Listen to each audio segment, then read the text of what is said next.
Hello everyone, welcome back to my channel. मी प्रियंका तुमचं सगळ्यांचं माझ्या ब्लॉगमध्ये स्वागत करते आहे. सो आज मी शेअर करणार आहे तुमच्यासोबत माझं ऑफिसनंतरचे माझं संध्याकाळचं रुटीन, जी साधारण 6:30-7 वाजल्यापासून सुरू होते. ऑफिस, घर, जबाबदाऱ्या सगळं स्वतःसाठी पण थोडा वेळ खूप गरजेचा असतो आणि तोही थोडासा काढावा लागतो.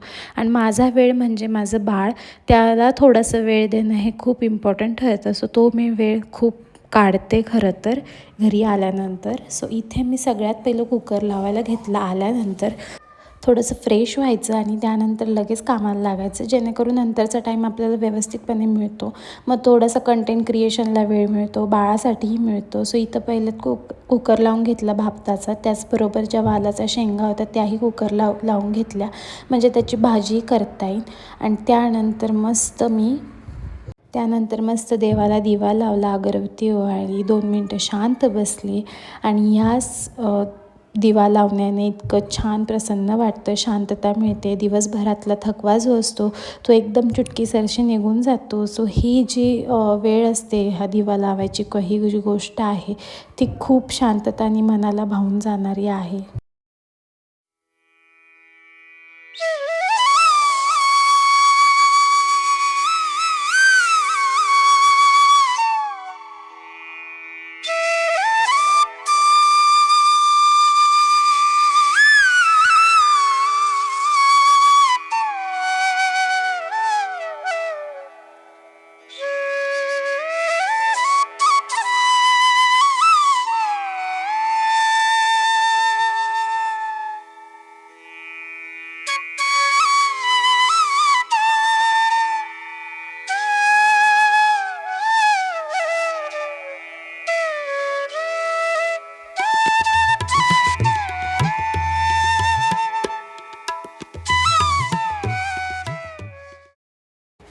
सो इथं मी अंडं करायला घेतलं होतं. आता तुम्ही म्हणाल पूजेनंतर डायरेक्ट अंडं करायला घेतले. नाही, हे बाळासाठी होतं आणि बाळासाठी सगळं काही माफ असतं. सो इथे मी पहिलं अंडं करायला घेतलं, जेणेकरून त्याला भरवता येईल आणि त्याचं जेवण लवकर उरकेल. आणि तो अंडं खूप आवडीने खातो बाकीच्या भाज्यांपेक्षा. सो हे आज मी ऑप्शन शोधलं होतं की आज अंडं करूयात, म्हणजे इन्स्टंट. आणि मला नंतर एडिटिंगचं पण थोडंसं काम होतं, कारण नाही तर तो जेवायला खूप वेळ लावतो, पटापट जेवत नाही. त्यामुळं हे जर त्याच्या आवडीचं असतं तर मग पटकन झालं, म्हणून मी हा ऑप्शन चूज केला होता.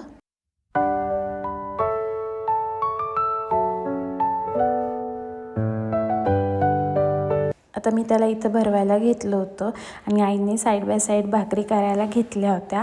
सो इथे त्याला भरवता मी वाटाणासुद्धा सोलायला घेतला, जेणेकरून माझी उद्याची तयारी जी आहे ती मी आज प्रायर करत होते. सो माझी दोन्ही कामं होणार होती. हार्दिकसोबत त्याचा टाईम पण स्पेंड होणार होता, त्याला जेवू घालणं पण होणार होतं, आणि जे माझं उद्याचं जे काम होतं सकाळी करायचं ते माझं आत्ताच होणार होतं. सो ह्या तिन्ही गोष्टी मी एकसाथ करत होते. खूप भारी वाटत होतं हार्दिकसोबत टाईम स्पेंड करून, कारण दिवसभर मी त्याच्याजवळ नसते आणि रात्रीचं भेटलं की मज्जा येते त्याच्यासोबत खूपच.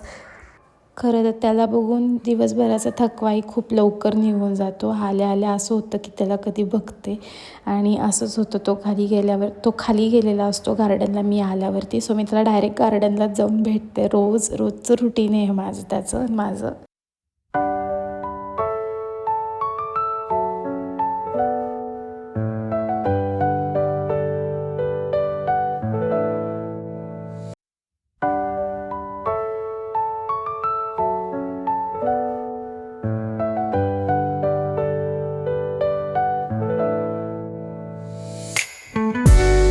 सो त्याचं सगळं झालं. त्यानंतर मी इथं किचनमध्ये आले. इथं जेवणही पूर्ण झालं होतं. आता इथं थोडंसं एक्स्ट्राचं जे काम होतं, जे माझं संडेला जमलं नाही, जसं की पनीर करणे, तूप काढणे. सो इथं आईंनी ऑलरेडी लोणी काढून ठेवलं होतं, मला फक्त तूप काढवायचं होतं. ते काढूनही झालं होतं, पण ते जो खालचा थर असतो ना पातेल्याचा, तो इथं लवकर निघत नाही घासल्यावर. सो त्याची ट्रिक होती माझ्याकडे, तीच मी यूज करते. थोडासा सोडा आणि गरम पाण्यात उकळून द्यायचा 5 ते 10 मिनटं आणि तसंच ठेवायचं. मस्त ते खालचं निघतं, घासायची जास्त गरज नाही पडत. आणि साईड बाय साईड मी इथं मिक्स डाळी भिजत घालत होते, कारण मला संडेला त्याचे आप्पे बनवायचे होते. आप्प्याचा व्लॉग तुम्ही लास्टच बघितला असेल, हा त्याच्या आधी रेकॉर्ड केलेला हा व्लॉग आहे.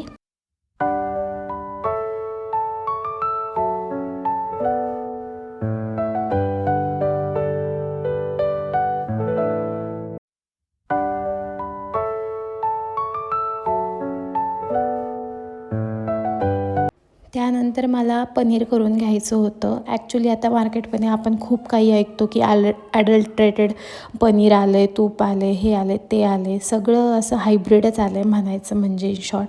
सो आता मी घरीच पनीर करते. सो इथं तूप झाल्यानंतर मी इथं पनीर बनवायला घेत होते आणि मी अंडी आणली होती येता येता, ती सगळी सेट केली फ्रीजमध्ये. सो हे माझ्याकडं स्टोरेज आहे एग्सचं. हे मी डीमार्टमधून घेतलं होतं, जवळपास 5 वर्ष झाली याला, पण खूप छान टिकलं आहे. आय गेस 79 या 69ला एक घेतलं होतं मी. माझ्याकडं असे 2 आहेत. छान आहे. मीशोवरती पण वेगवेगळे आता प्रोडक्ट आलेत, पण तेव्हा असं काही नव्हतं, हे नवीनच होतं. सो मी तेव्हाच घेतलं. आणि त्यानंतर खूप सारी ग्रॉसरी आणली होती डीमार्टमधून ह्यांनी.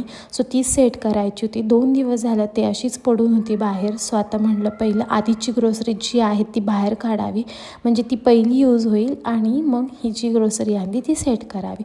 सो इथं सगळं बाहेर काढून ठेवायचं काम चाललं होतं माझं.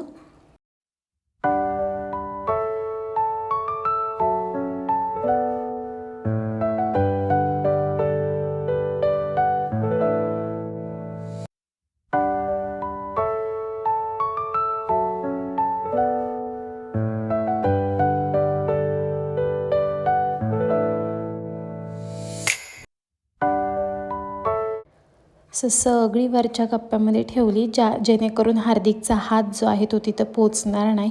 पण नाही काय, ते सक्सेस नाही झालं. तो सगळं बाहेर काढतो आहे आजकाल. हा फक्त एवढंच की खूप आतमधल्या गोष्टी आतमध्ये राहतात, त्याचा हात पुरत नाही तसा.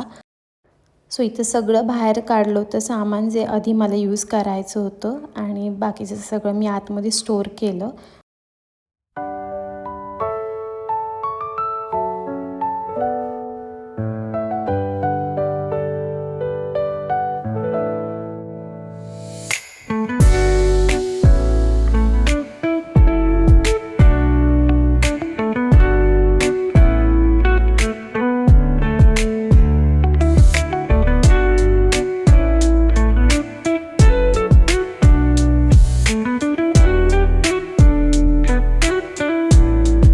तर जी ग्रोसरी जी आहे ती मला इन्स्टंट लागणार होती आणि मोठे मोठे पुडे होते ते सगळे मला डब्यामध्ये भरायचे होते.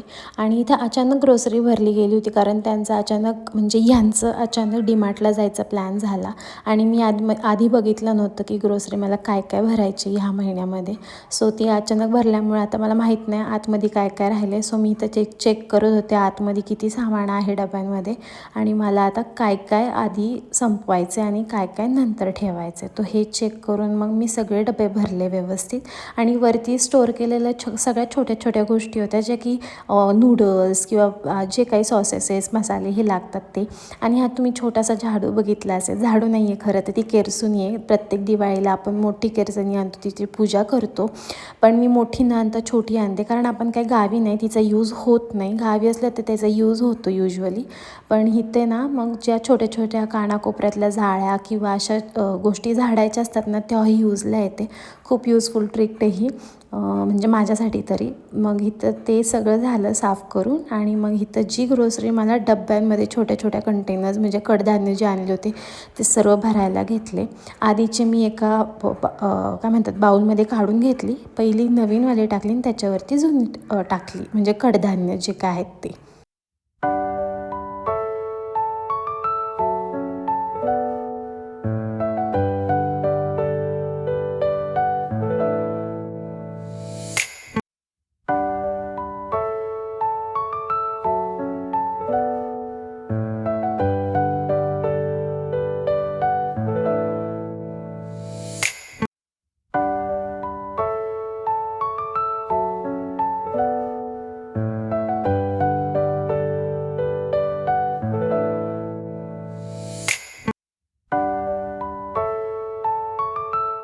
ही सगळी कामं करता करता इथं माझं पनीर छान झालं होतं. आणि आता ते मला एका क्लॉथमध्ये, म्हणजे मी रुमालच यूज करते इथं. रुमालामध्ये हा एक रुमालच आहे त्याचा वेगळा, की जी त्याला पनीर किंवा थालीपीठ करताना मी यूज करते.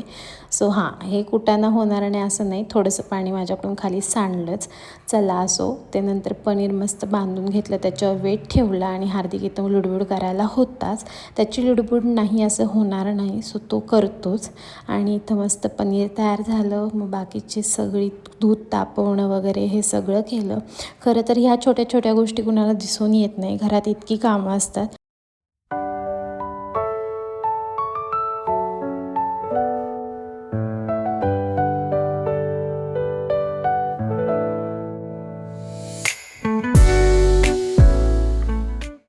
त्यानंतर हे जे माझं स्टोरेजचं रॅक होतं तिथं खूप सारी धूळ साठली होती. म्हणजे आठवड्यातून 2 आठवड्यातून इथं हात मारावाच लागतो, नाही तर खूप धूळ साठते. सो इथं हेच करत होते, सगळे डबे सरकवून मी व्यवस्थित सगळी धूळ पुसून घेतली.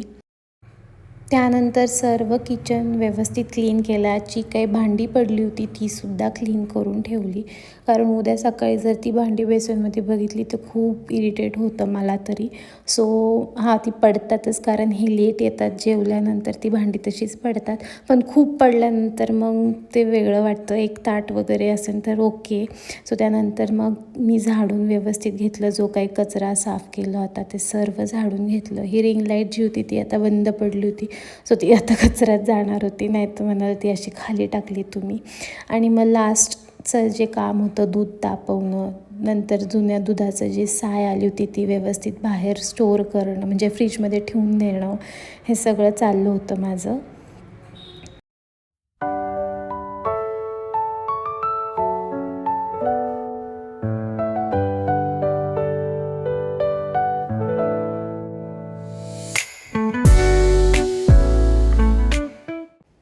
इथं दूध तापून झालं होतं, व्यवस्थित झाकलं, आणि जे जुनं दूध होतं ते मी किंवा हे पिऊन घेतो आम्ही रात्री कोणी पण.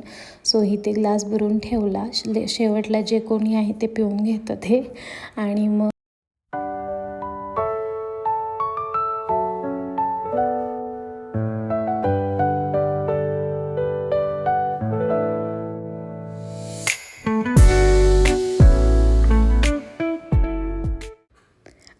इथेच माझा डे एंड झाला. कसं वाटलं माझं इव्हनिंगचं रुटीन, जे काही होतं ते मी शेअर केलं ह्या छोट्याशा व्लॉगमध्ये.